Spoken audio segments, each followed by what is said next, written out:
Congressman Elsaldi ko. Noong August 20 o September 2021, nagkakilala kami ni Congressman Saldico sa isang pagtitipon meeting sa Shangri-La, Bonifacio. Doon ay napag-usapan namin ang plano ni Kong Saldi na sumubok na magbaba ng pondo papunta sa aking distrito para sa iba't ibang proyekto.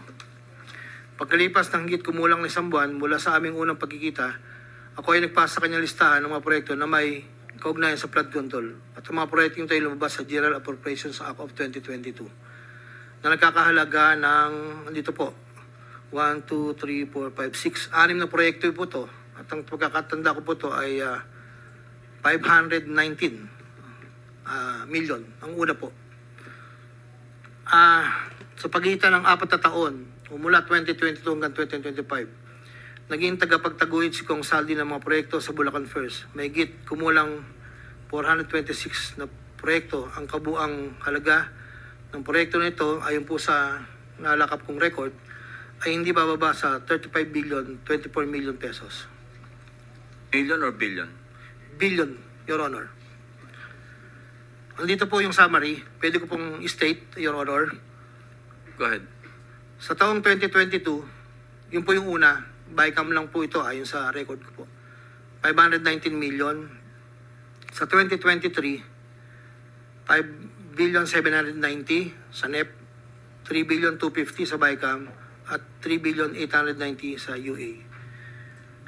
2024, 5.8 billion sa NEP, sa bycam 5.084, sa UA 3.306. Sa 2024, nagkakalaga po ng total na 14 billion 190. Sa 2023, 12 billion. Sa 2022, 519. Noong pong 2025, ay 7 billion 385 na lang po sa NEP. Wala na pong kasunod.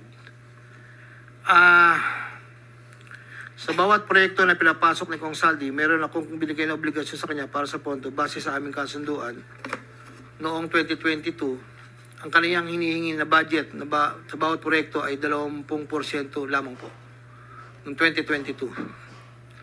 Kung makikita nyo po, Your Honor, isasabay ko na rin po ito, na yung larawan po ng nandun po sa kasama po ako, nakatayo, yung opisina, yun po yung 20% po na 2022 inaayos po namin doon sa litrato po.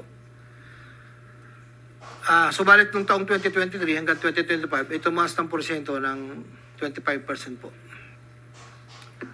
Ang pag-abot ng porsyento para kay Kong Saldi sa bawat proyekto ay kadalasang hindi isang baksakan.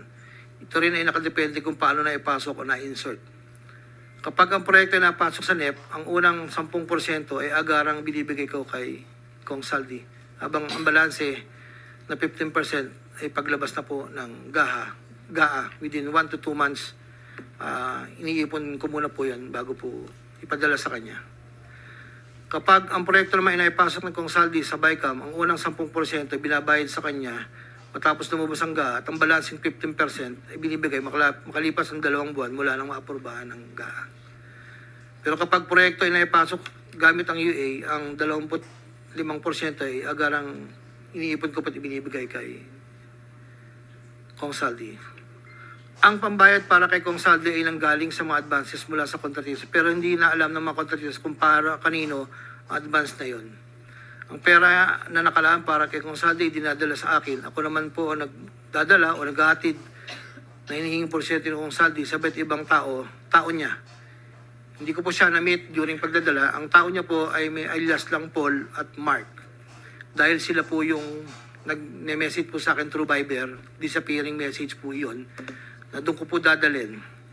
May isa o 2 beses na dinala ko sa parking lot ng Shangri-La Hotel, Bonifacio Global City, ang porsyento ni Kong Saldi. Paminsan-minsan man, inahatid ko ito sa kanyang bahay sa Ladybug Street, Valle Verde 6, Pasig City.